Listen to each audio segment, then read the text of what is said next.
Halo semuanya, perkenalkan nama saya Prizi Desa Berginting dengan NPM 2578242 dari kelas 2B. Di sini saya ingin menjelaskan pengamatan IV versi 6. Yang pertama di modul 12 2.1 ada masalah IP versi 4. Langsung saja kita ke 12.1.1. Kebutuhan untuk IP versi 6. Apakah Anda sudah tahu bahwa IP versi 4 kehabisan alamat? Itulah mengapa Anda perlu belajar tentang IP versi 6. IP versi 6 dirancang untuk penerus IP versi 4. IP versi 6 memiliki ruang alamat 128 bit lebih besar, menyediakan 340 onclusion atau yaitu 340 diikuti oleh 36 nol. Kemungkinan kemungkinan alamat. Namun IP versi 6 lebih sekadar alamat yang lebih besar. Kemudian ketika IFTF mulai mengembangkan perumusan IP versi 4, ia menggunakan kesempatan ini untuk memperbaiki keterbatasan IP versi 4 dan menyertakan peningkatan. Salah satu contohnya adalah Internet Control Machines Protocol version 6 atau ICMP version 6 yang mencangkup resolusi alamat dan konfigurasi otomatis alamat yang tidak ditemukan di ICMP untuk IP versi 4. Kemudian di sini menipisnya ruang alamat IP versi 4 telah menjadi faktor pendorong untuk beralih ke IP versi 6. Karena Afrika, Asia, dan wilayah lainnya di dunia lebih terhubung ke internet. Tidak ada cakup alamat IP versi 4 untuk mengakomodasi pertumbuhan ini, seperti yang ditunjukkan pada gambar.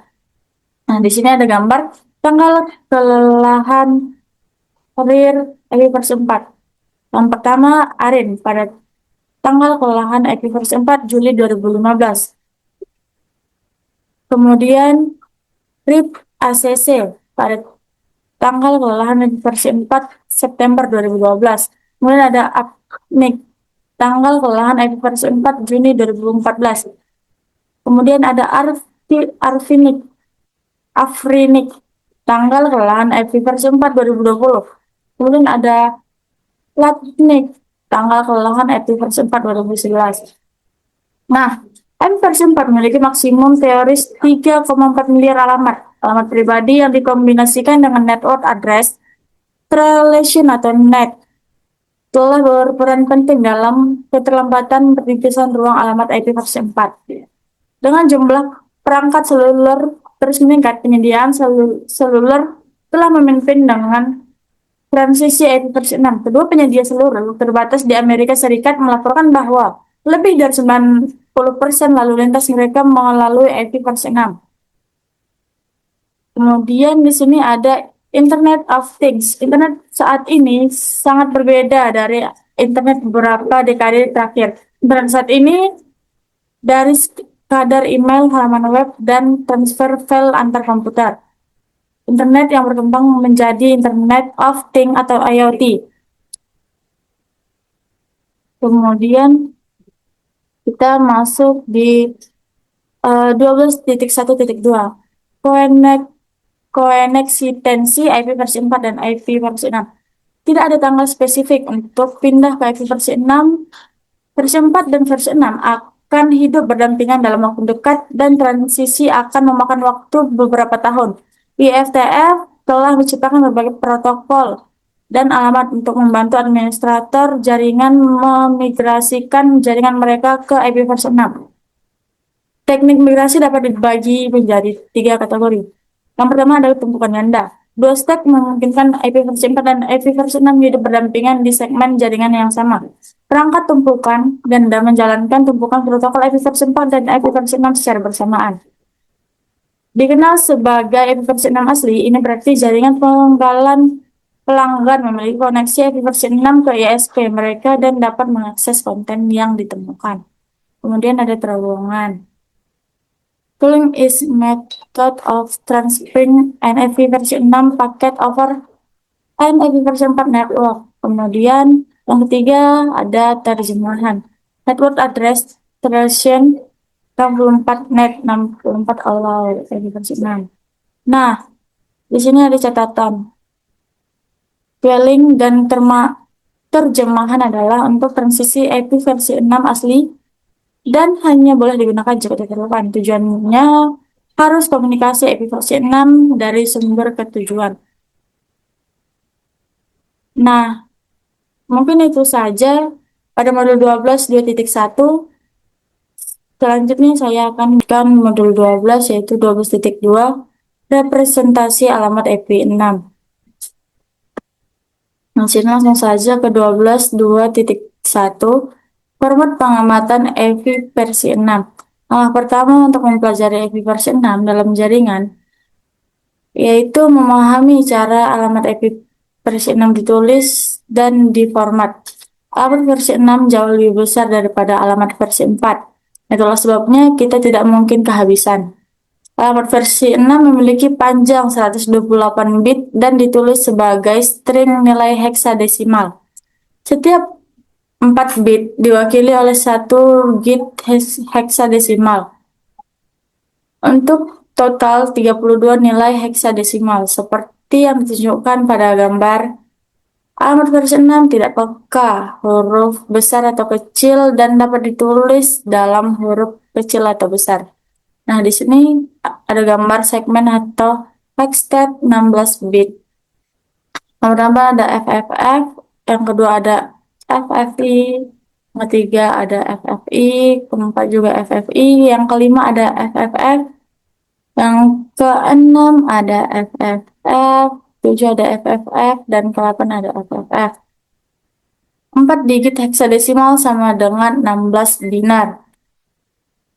Nah, di sini ada format pemilihan.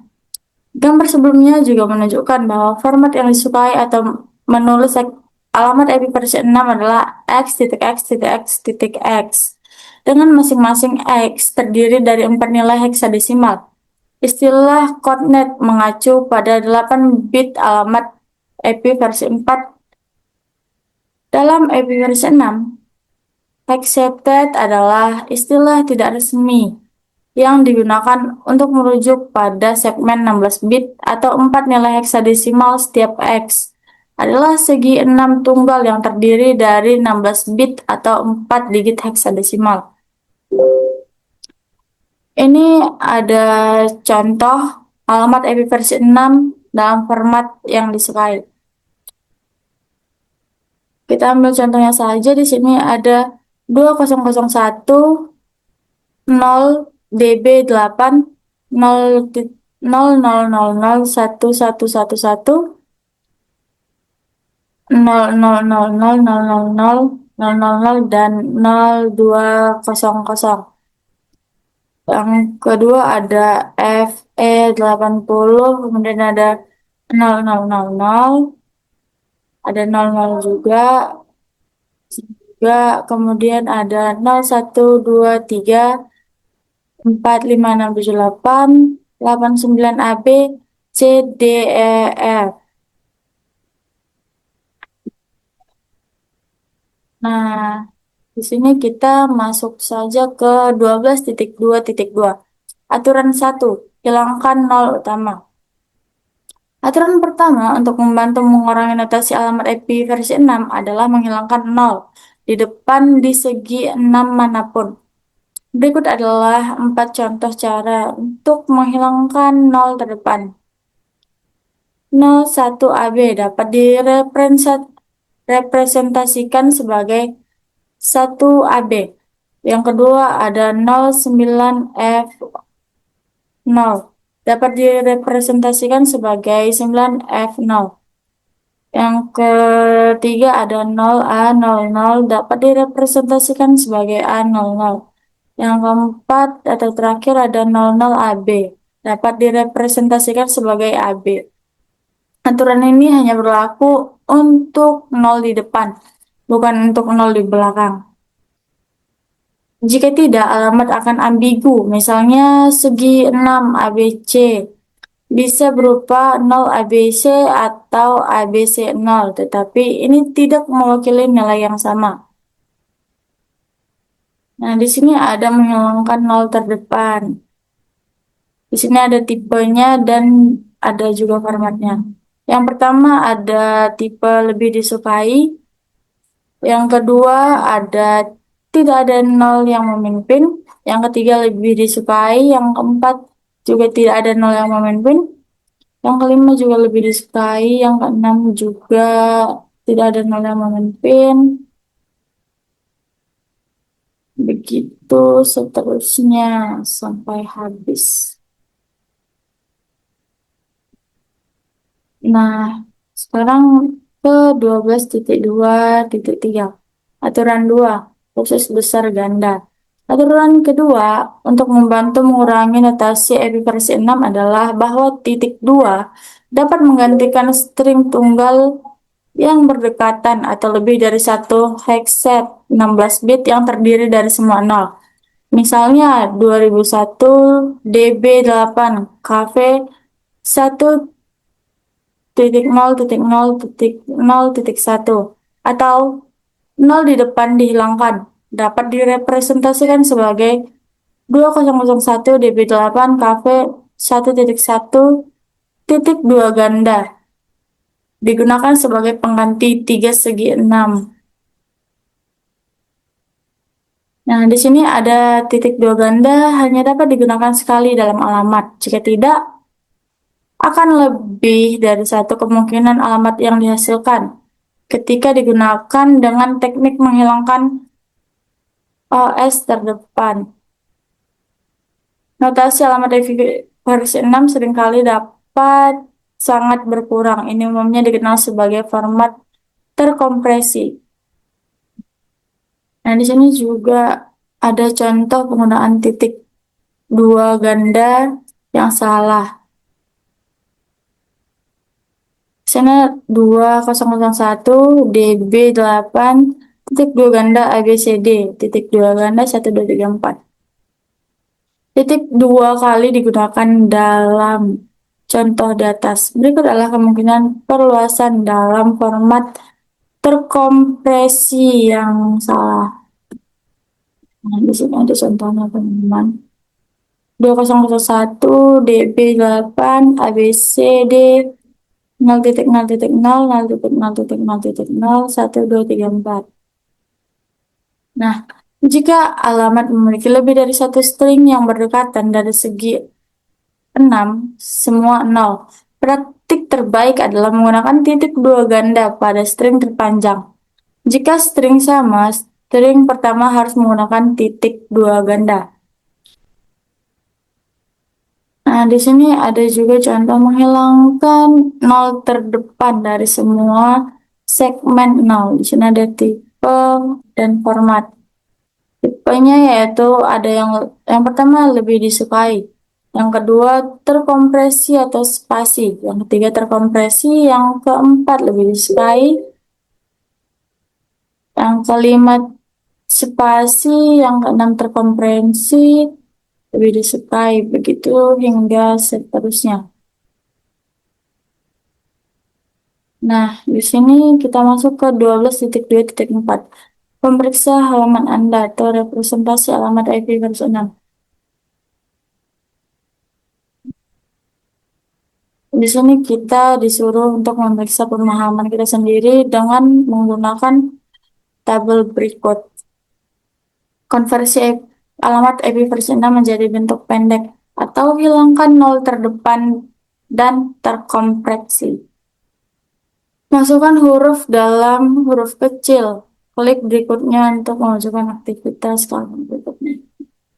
Di sini ada ya, teman-teman. Nah, mungkin hanya itu penjelasan saya di modul 12.2. Selanjutnya akan dilanjutkan oleh teman saya. Terima kasih.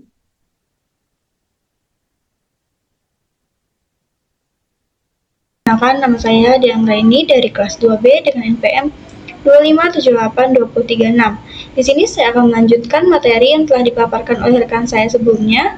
Selanjutnya kita masuk ke dalam materi 12.3 yaitu jenis alamat IPv6. Di mana 12.3.1 itu ada uniclass, multiclass, serta uniclass. Yang pertama unique class, yaitu alamat IPv6 secara unik mengidentifikasi antarmuka pada perangkat berkemampuan IPv6. Kemudian yang kedua ada multi-class, yaitu IPv6 digunakan untuk mengirim satu paket IPv6 ke beberapa tujuan. Yang terakhir ada uniclass, yaitu alamat unique class IPv6 apapun yang dapat ditetapkan ke beberapa perangkat. Nah, paket yang dikirim ke alamat uniclass diruterkan ke perangkat terdekat yang memiliki alamat tersebut. Selanjutnya 12.2.3.2 yaitu panjang awalan IPv6. Awalan atau bagian jaringan dari IPv4 dapat diidentifikasi dengan subnet bertitik desimal atau panjang awalan, yaitu notasi garis miring. Contohnya seperti alamat IPv4 192.168.1.10 dengan topeng subnet desimal putus-putus, yaitu 255.255.255.0 serta dengan 192.168.1.10/24. Dan panjang awalan itu dapat bersekitar dari 0 sampai 28, dan panjang awalan IPv6 yang direkomendasikan untuk LAN dan sebagian besar jenis jaringan adalah /64. Di sini ada contoh panjang awalan IPv6. Selanjutnya kita masuk ke 12.3.3 yaitu jenis alamat unique class IPv6. Nah, alamat unique class IPv6 secara unik itu mengidentifikasi antarmuka pada perangkat berkemampuan IPv6. Paket yang dikirim ke alamat unique class diterima oleh antarmuka yang diberi alamat tersebut. Mirip dengan IPv4, alamat IPv6 ini sumber harus berupa alamat unique class. Alamat unique class IPv6 ada global unique class, tautan lokal, perulangan, alamat yang tidak ditentukan, lokal yang unik, serta IPv4 tertanam. Tidak seperti perangkat IPv4 yang hanya memiliki satu alamat, tetapi alamat IPv6 itu biasanya memiliki dua alamat unique class. Yang pertama alamat unique class global atau GUA, kemudian yang kedua alamat link lokal atau LLA. Selanjutnya 12.3.4 yaitu catatan tentang alamat lokal yang unik. Alamat lokal yang unik rentan fc00.2 hingga fdff.2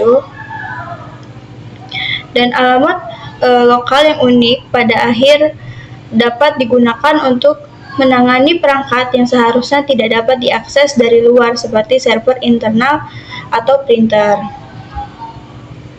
Kemudian alamat lokal unik IPv6 memiliki beberapa kesamaan dengan alamat pribadi RFC 1918 untuk IPv4. Tetapi ada perbedaan yang signifikan. Yang pertama yaitu alamat lokal unik digunakan untuk pengelamatan lokal dalam situs atau di antara sejumlah situs yang terbatas. Kedua yaitu alamat lokal yang unik dapat digunakan untuk perangkat yang tidak perlu mengakses jaringan lain. Yang terakhir, nomor 3, yaitu alamat lokal unik tidak diruterkan secara global atau diterjemahkan ke alamat IPv6 global. Selanjutnya kita masuk dalam 12.3.5 yaitu IPv6 GUA, yaitu alamat unique class global IPv6 unik untuk dapat diruterkan secara global di internet. Alamat itu setara dengan alamat IPv4 public. Contoh alamatnya ada di layar ini. Ada awalan peruteran, subnet ID, dan ID yang terbuka.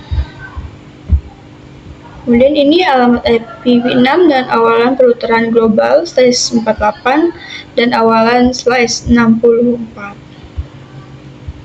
Ini seperti yang di layar. Selanjutnya 12.3.6 yaitu struktur GUA IPv6. Yang pertama itu ada awalan perputaran global. Nah, awalan perputaran global ini adalah awalan atau jaringan yang bagian alamat yang ditetapkan oleh penyedia seperti ISP ke pengguna atau situs. Contohnya ISP itu biasanya menerapkan awalan perputaran global /48 kepada pelanggan. Dan awalan perputaran global itu biasanya akan bervariasi tergantung dengan kebijakan ISP-nya. Kemudian yang kedua itu ada subnet ID, yaitu bidang ID subnet adalah area antara awalan perputaran global dan ID antarmuka. Terakhir ada ID antarmuka, yaitu ID antarmuka IPv6 setara dengan bagian host dari alamat IPv4. Istilah ID antarmuka ini digunakan karena satu host mungkin memiliki beberapa antarmuka, masing-masing memiliki satu atau lebih antar alamat IPv6. Kemudian 12.3.7 IPv6 LLA, yaitu alamat lokal tautan.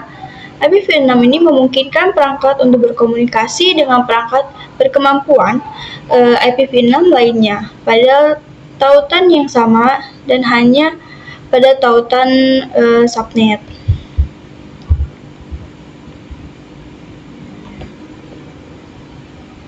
Kemudian jika LLA tidak dikonfigurasi secara manual pada antarmuka, perangkat akan secara otomatis membuatnya sendiri tanpa berkomunikasi dengan server DHCP. Kemudian host berkemampuan IPv6 itu membuat LLA IPv6 meskipun perangkat belum diberi alamat IPv6 Uniclass Global. Ini ada gambar tautan IPv6 komunikasi lokal. Dan ada dua cara perangkat dapat memperoleh LLA. Yang pertama itu ada statis, itu berarti perangkat telah dikonfigurasi secara manual. Kemudian yang kedua itu ada secara dinamis, yang berarti perangkat membuat ID antarmukanya sendiri dengan menggunakan nilai yang dihasilkan secara acak dan menggunakan metode Extended Unique Identifier atau EUI yang menggunakan alamat MAC client bersama dengan bit tambahan. Baik, mungkin itu saja yang dapat saya jelaskan. Selanjutnya akan dijelaskan oleh rekan saya. Di sini saya akan membahas tentang 12.4 konfigurasi statis GUA dan LLA. Seperti yang telah kita pelajari pada topik sebelumnya, yaitu GUA IP versi 6 sama dengan alamat IP versi 4 publik. Alamat ini unik secara global dan dapat diletakkan di internet. IP versi 6, LLA IP versi 6 memungkinkan dua perangkat yang mendukung IP versi 6 untuk berkomunikasi satu sama lain pada tautan subnet yang sama. Sangat mudah untuk mengkonfigurasi GUA dan LLA IP versi 6 secara statis pada router untuk membantu Anda membuat jaringan IP versi 6. Topik ini akan mengajarkan Anda cara melakukannya. Sebagian besar perintah konfigurasi dan verifikasi IP versi 6 di Cisco iOS mirip dengan perintah IP versi 4. Dalam banyak kasus, satu-satunya perbedaan adalah penggunaan IP versi 6 sebagai pengganti IP dalam perintah tersebut. Sebagai contoh, perintah Cisco iOS untuk mengkonfigurasi alamat IP versi 4 pada sebuah termuka adalah IP address subnet mask. Sebaliknya, perintah untuk mengonfigurasi GUI IP versi 6 pada sebuah termuka adalah IP versi 6 address, IP versi 6 strip address /traffic strip leg. Perhatikan bahwa tidak ada spasi antara IP versi 6 strip address dan traffic leg ya. Konfigurasi contoh ini menggunakan topologi yang ditunjukkan pada gambar dan subnet IP versi 6 berikut.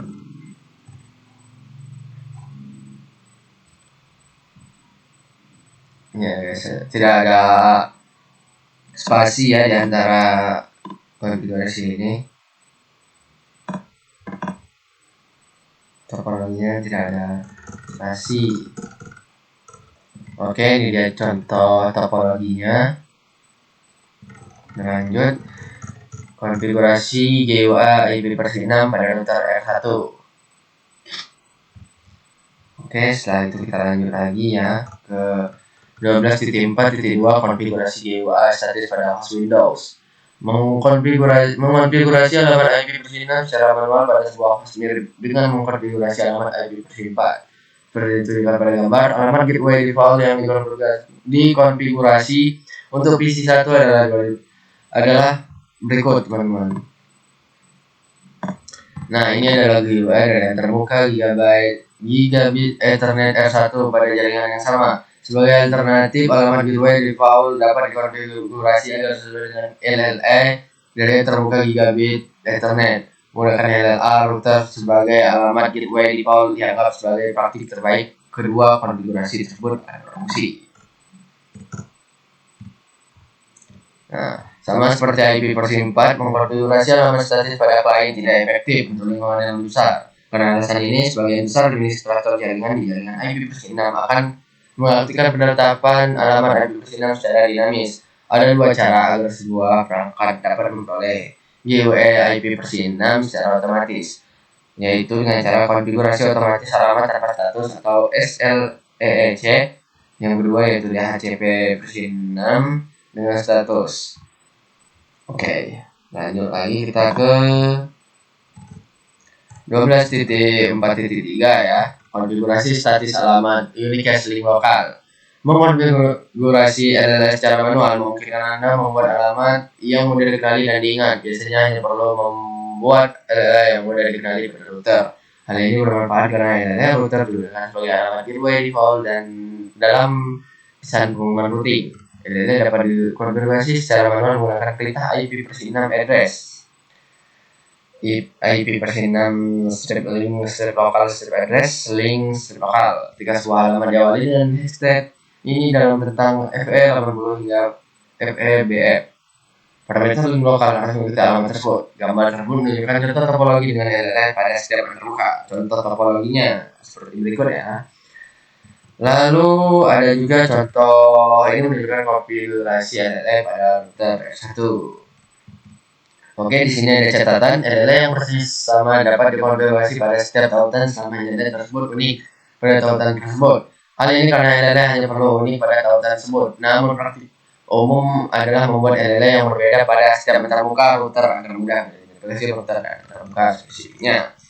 Oke, selanjutnya kita pemeriksa sintaksis konfigurasi statis GUI dan LLA. Oke, tetapkan GUI dan LLA IP versi 6 ke antarmuka yang ditentukan pada router R1. Oke, kita akan menunjukkan konfigurasi R1-nya ya.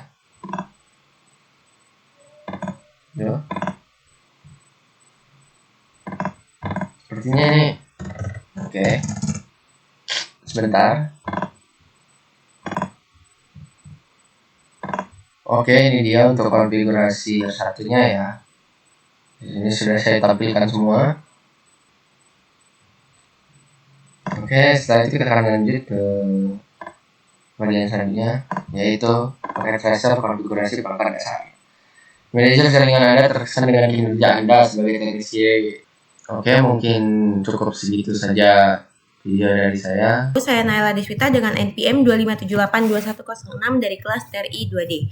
Oke, baik. Jadi pada video kali ini saya akan menjelaskan modul 12.5 di modul chapter 12 yang mana itu tentang pengalamatan IP versi 6. Di sini untuk 12.5.1 yaitu pesan RS dan RA. Pada bagian ini kita tuh bakal ngebahas gimana sih sebuah perangkat itu bisa mendapatkan alamat IP versi 6 itu secara otomatis ya. Dalam prosesnya ada komunikasi antara host dan router itu tuh menggunakan dua jenis pesan, yaitu RS dan RA. RS ini atau router salutation ya. Itu tuh dikirim sama host ketika hostnya itu membutuhkan informasi mengenai jaringan yang sedang digunakan. Setelah menerima pesan RS, routernya itu akan merespon dengan mengirimkan RA atau router advertisement ya teman-teman. Nah, pesan RA ini dia tuh ya berisi berbagai informasi informasi yang dibutuhin sama si host. Jadi seperti traffic jaringan, gateway default ya, dan petunjuk mengenai cara memperoleh alamat IP versi 6 ya. Jadi kalau disederhanakan, host itu meminta informasi melalui RS, kemudian router memberikan informasi melalui RA ya, atau router advertisement. Jadi informasi yang terdapat pada RA inilah yang nantinya digunakan oleh host untuk membentuk alamat IP versi 6. Seperti itu. Oke, di sini ada 3 metode untuk pesan RA ya. Dijelaskan. Oke, ada metode 1 yaitu SLAC ya, metode 1 SLAC.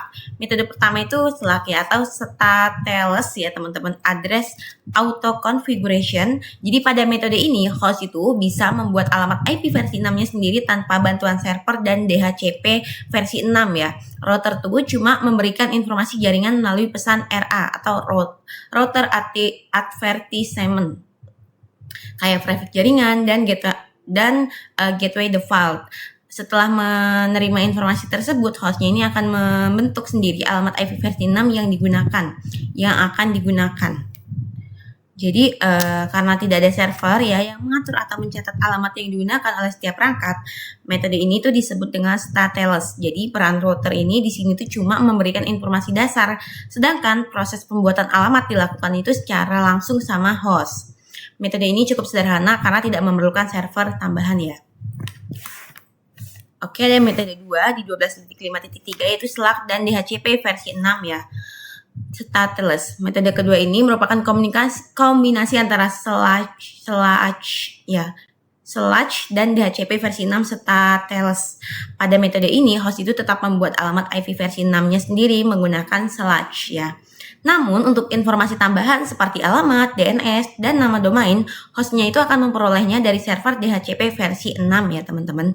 Jadi alamat versi 6-nya itu tetap dibuat sendiri oleh host. Sedangkan DHCP versi 6 dia itu cuma menyediakan informasi pendukung.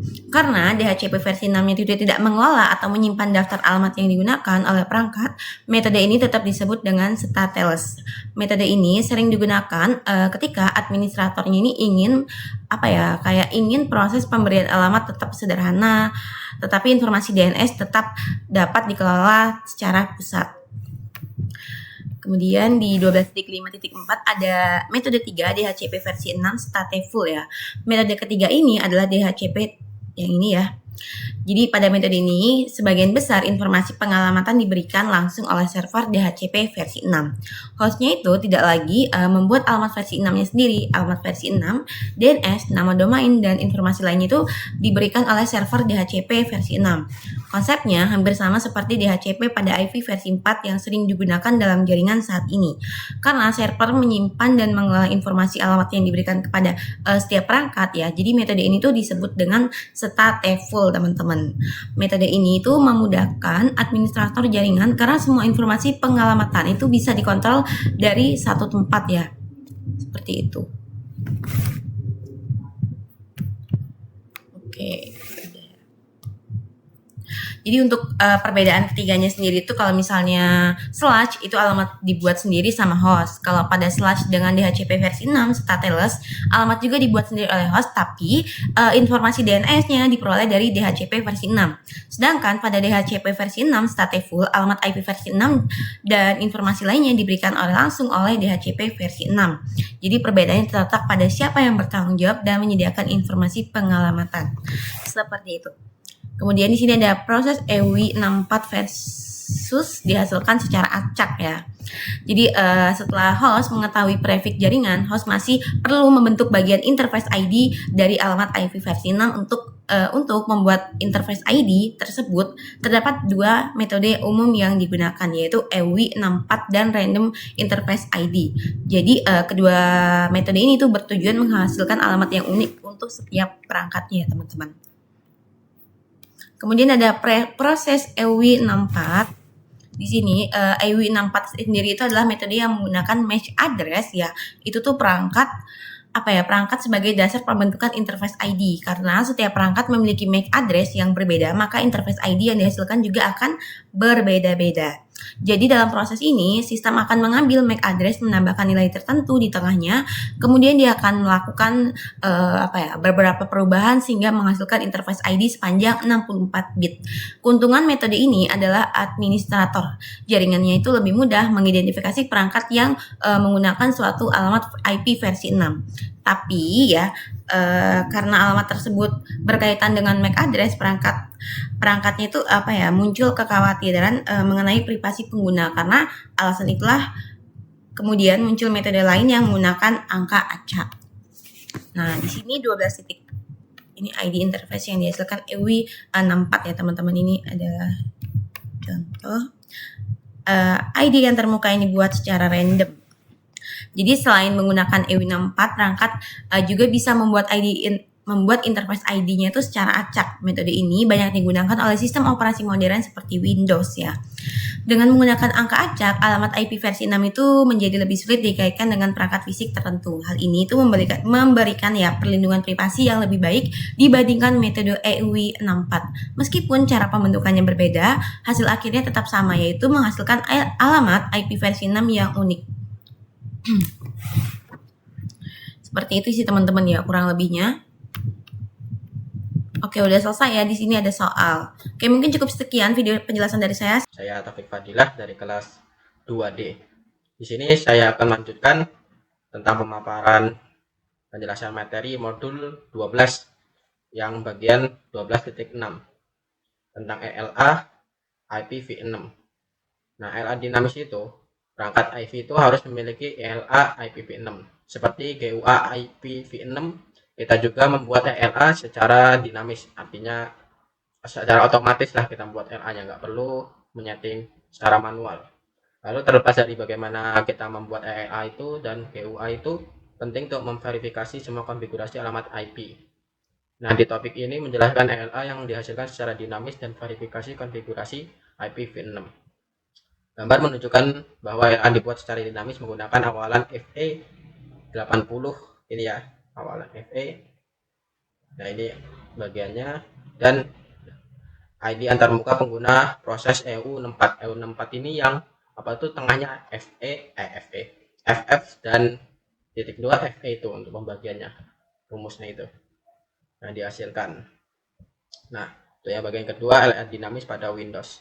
Sistem operasi seperti Windows biasanya menggunakan metode yang sama untuk GUA yang dibuat oleh SLAAC dan ELA yang ditetapkan secara dinamis.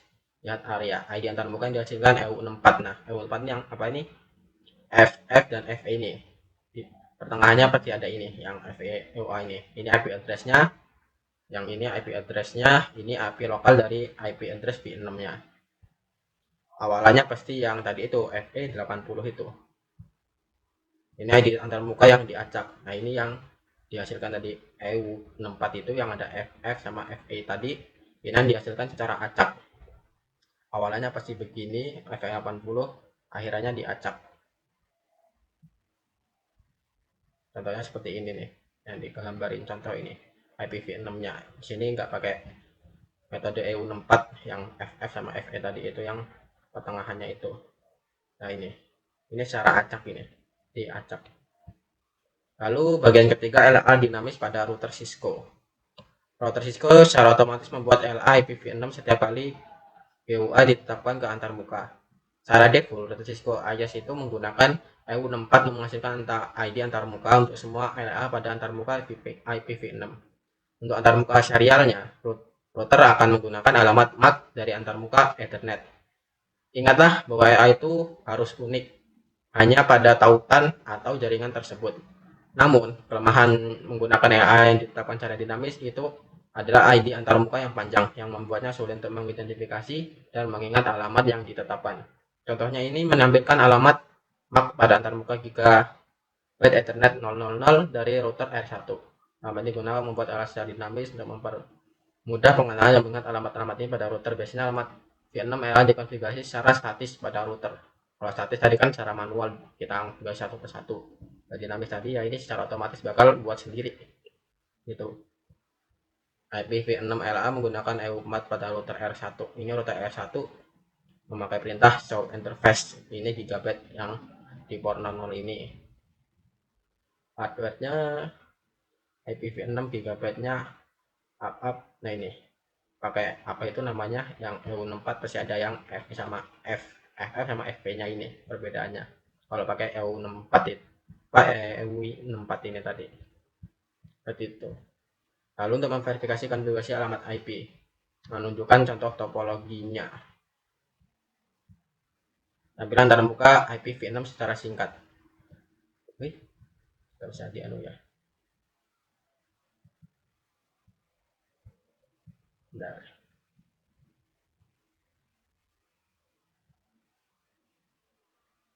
Nah, perintah show API interface brief ini, perintah ini itu menampilkan alamat IPv6 dari antarmuka Ethernet. EU64 itu menggunakan alamat MAC ini untuk menghasilkan ID antarmuka untuk LLA. Selain itu, perintah show API interface brief ini menampilkan output singkat untuk setiap antarmuka atau output up pada barisan yang sama dengan antarmuka, menunjukkan status antarmuka layar 1 atau layar 2. Ini sama dengan kolom status dan protokol pada perintah IPv4 yang setara. Nah, perhatikan bahwa setiap antarmuka itu memiliki dua alamat IPv6. Alamat kedua untuk setiap antarmuka adalah GUA yang telah dikonfigurasi. Alamat pertama yang diawali dengan FE80. Ini settingan default ya, ini 80 ini. Pasti awalnya FE80 semua itu. Adalah alamat unicast link lokal untuk antarmuka tersebut. Ingat bahwa ya secara otomatis ditambahkan ke antarmuka GUA ditetapkan. Selain itu, perhatikan bahwa router 1 serial 010 LA sama dengan antarmuka gigabit 000-nya. Antarmuka serial tidak memiliki alamat MAC Ethernet. Jadi Cisco IOS itu menggunakan alamat MAC dari antarmuka Ethernet pertama yang tersedia. Hal ini yang dimungkinkan karena antarmuka link lokal hanya perlu unik pada tautan tersebut. Ini contoh perintahnya, pasti awalan defaultnya itu F80 semua ya. Lalu karena pakai ini GUA64 tadi itu, pasti tengahnya itu dibagi itu FF sama FE ini tadi itu. Nah, ini statusnya tadi up atau down. Lalu untuk tempat router IPv4 nya itu gimana sih ini?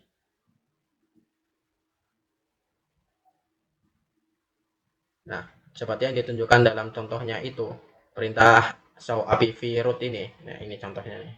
Contoh IPv6 root ini dapat digunakan untuk memverifikasi bahwa jaringan IPv6 dan alamat antarmuka IPv6 tertentu telah diinstal dalam tabel perutan IPv6. Perintah show IPv6 root hanya akan menjalankan perintah IPv6, bukan jaringan IPv4. Jadi ya ini khusus buat IPv6, bukan IPv4 maksudnya. Dalam tabel root itu huruf C di samping ini ya, berarti huruf C di samping itu sebuah root menunjukkan bahwa ini alamat jaringan yang terhubung langsung ketika antarmuka root terkonfigurasi dengan GUA dan berada dalam keadaan up. Prefix IPv6 dan panjang prefix ditambahkan ke tabel perutan IPv6 sebagai root yang terhubung. Nah, ini note catatannya, huruf L menunjukkan root lokal. Itu alamat P6 yang spesifik ditetapkan ke antarmuka. Ini bukan LA. LA tidak termasuk dalam tabel perutan router karena bukan alamat yang dapat dirutekan. IPv6 yang dikonfigurasi pada antarmuka juga diinstal dalam tabel perutan sebagai root lokal. Root lokal memiliki prefix 128 bit. Root lokal digunakan oleh tabel perutan untuk memproses paket secara efisien dengan alamat tujuan berupa alamat antarmuka router. Nah, ini alamat lokalnya, ini yang terhubung secara langsung tadi itu, jaringan yang terhubung langsung. Oh, ini apa namanya tadi itu, root lokalnya ya IPv6 nya itu.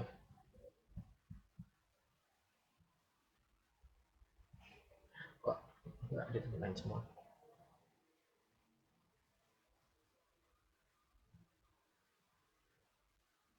Nah, untuk pingnya ini, bagian ping. Perintah ping untuk IPv6 identik dengan perintah yang digunakan untuk IPv4, kecuali bahwa IPv6 digunakan. Seperti yang ditunjukkan dalam contoh, perintah ini untuk memverifikasi konektivitas layar 3 antara router 1 dan PC1. Saat melakukan ping ke LA dari router, Cisco IOS akan meminta pengguna untuk memasukkan antarmuka keluar karena tujuan dapat berada di satu atau lebih tautan atau jaringan. Router perlu mengetahui antarmuka mana yang akan digunakan untuk mengirim ping.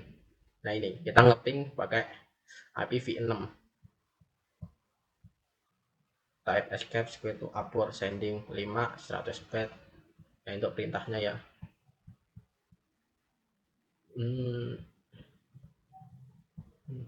Ini yang pada salah deh. Mungkin untuk bagian yang 12.6 ini dari saya cukup sampai sini aja ya. Selanjutnya untuk bagian selanjutnya dia akan disampaikan oleh rekan saya. Perkenalkan, nama saya Firnal Karen dengan NPM 25782115 dari kelas TRI 2D. Jadi pada kali ini saya akan menjelaskan pada modul 12 yaitu bagian 12.7 yaitu alamat multicast. Nah, 1.7 yaitu alamat multicast IP6 atau jadi pada IP6 ini terdapat 3 jenis alamat utama yaitu unicast, anycast, dan multicast. Pada bagian ini kita akan membahas lebih lanjut mengenai multicast. Jadi multicast itu adalah metode komunikasi yang memungkinkan sebuah perangkat mengirim satu paket data ke beberapa perangkat tujuan sekaligus dalam satu grup tertentu. Nah, dengan cara ini pengirim data menjadi lebih efisien karena pengirim tidak perlu mengirim paket yang sama berkali-kali ke setiap perangkat. Terus, semua alamat multicast IP6 ini memiliki prefix FF00.2.2/8. Berbeda dengan alamat unicast, alamat multicast hanya dapat digunakan sebagai alamat tujuan dan tidak dapat digunakan sebagai alat sumber. Nah, dalam IP6 terdapat 2 jenis alamat multicast yang sering digunakan yaitu well known multicast address dan solicited not multicast address.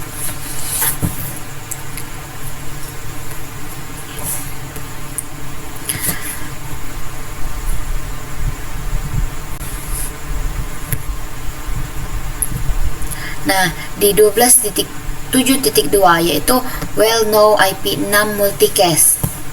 Jadi adalah alamat multicast yang sudah dapat ditetapkan untuk kelompok perangkat tertentu, yaitu alamat yang diinginkan oleh berbagai protokol dan layanan jaringan IP6. Terus 2 perangkat multicast yang paling umum adalah FF02.2.21 alt nodes multicast group. Nah, alamat ini digunakan oleh semua perangkat yang mendukung IP6. Jika sebuah paket dikirim ke alamat FF02.2.21, maka semua perangkat IP6 dalam jaringan ini akan menerima memproses paket tersebut. Jadi fungsinya mirip dengan broadcast pada IP4. Contoh, IP6 mengirimkan pesan router advertisement RA ke alamat agar semua perangkatnya tahu, dan FF02.2.2 router multicast group. Nah, alamat ini digunakan oleh semua router. Ketika sebuah perangkat membutuhkan informasi jaringan, perangkat tersebut ini mengirimkan pesan router ke alamat FF02.2.22. Nah, jadi semua router yang tergabung dalam grup ini akan menerima pesan tersebut. Terus selanjutnya router akan membalas dengan pesan router advertisement yang berisi informasi konfigurasi alamat IP6.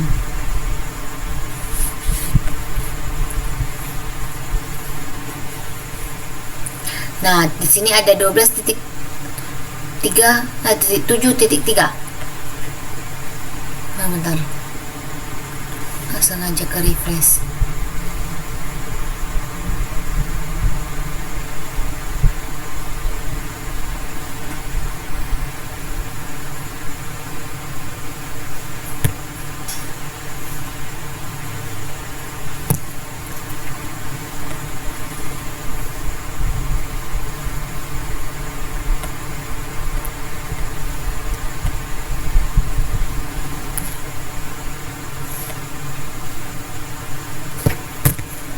Nah, ini adalah solicited not IP6 multicast addressing. Jadi merupakan alamat multicast khusus yang digunakan dalam proses pencarian alamat perangkat pada jaringan IP6.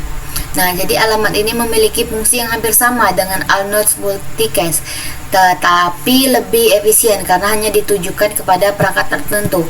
Keuntungan utamanya ini adalah mengurangi lalu lintas jaringan yang tidak perlu, membantu proses network discovery protokol. Terus kartu jaringan dapat langsung menyaring paket berdasarkan alamat MAC tujuan tanpa harus memproses semua IP6 yang masuk.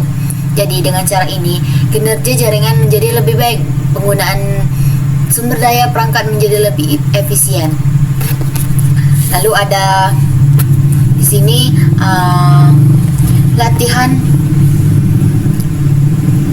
yang praktikum yang dapat kita lakukan untuk mengidentifikasi berbagai jenis, mengamati alamat IP, dan berarti melakukan penyingkatan atau adveration alamat IP sesuai aturan berlaku.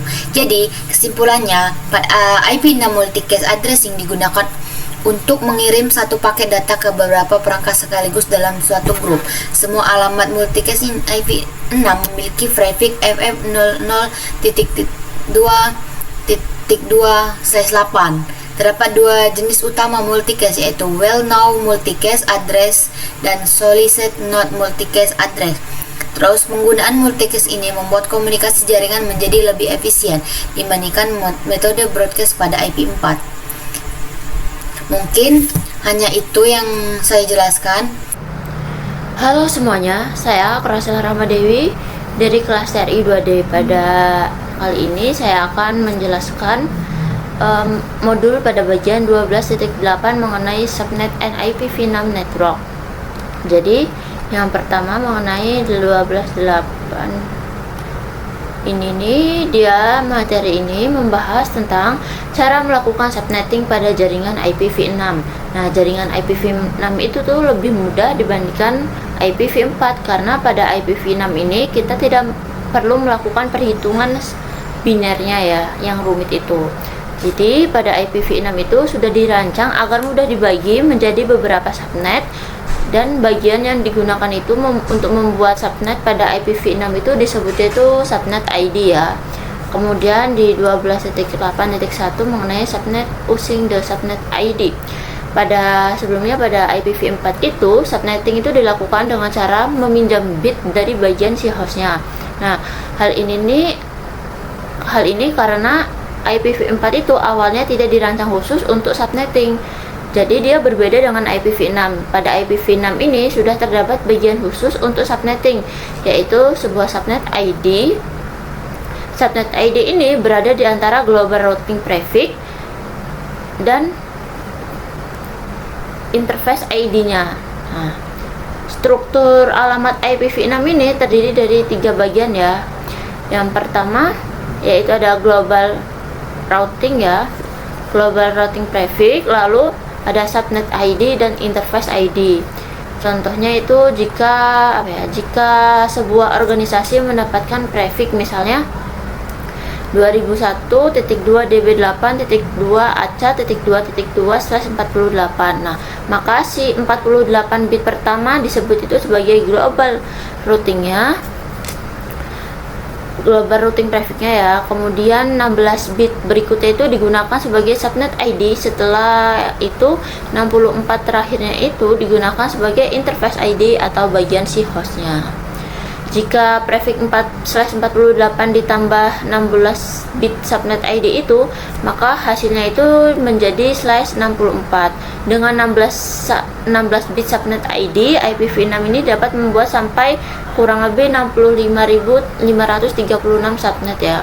Jadi pada IPv6 ini kita tidak terlalu khawatir kehabisan alamat karena jumlah alamat yang tersedia itu sangat banyak.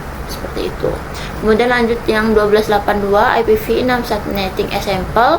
Jadi pada bagian ini diberikan contoh subnetting ya pada IPv6 dengan prefix itu 2001 DB8 ACAT/48 ya.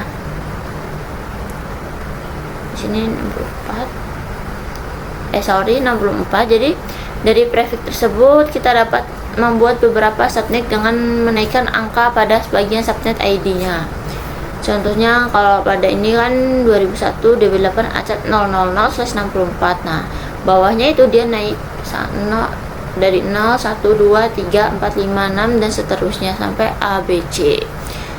Nah, bagian yang ini bagian yang berubah setelah angka, yaitu setelah acat itu, maksudnya adalah angka setelah acat, yaitu bagian hektet keempatnya itu nih, angka tersebut itu disebutnya subnet ID ya, yang warna merah ini.